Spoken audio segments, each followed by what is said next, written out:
আসসালামু আলাইকুম।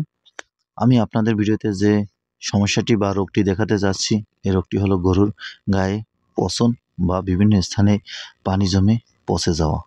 দেখেন এই গরুটির পিছনের পায়ে বাদলা রোগে যেরকম আক্রান্ত করে বা ভিতরে পচন হয়, সেরকম পচন হয়েছে।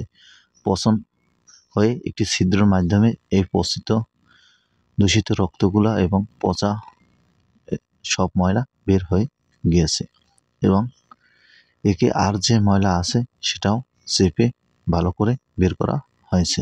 নানান কারণে এরকম সমস্যা হতে পারে। অনেক সময় কোনো আঘাতজনিত কারণে ভিতর রক্ত জমে এরকম পচন হতে পারে বা বিভিন্ন রোগের কারণেও ভিতর পচন হতে পারে।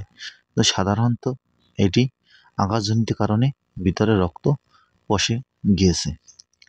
তাই এরকম কোনো সমস্যা হলে দ্রুত আপনারা একজন ডাক্তারের পরামর্শ নিবেন। ভিডিওটি ভালো লাগলে প্লিজ সাবস্ক্রাইব।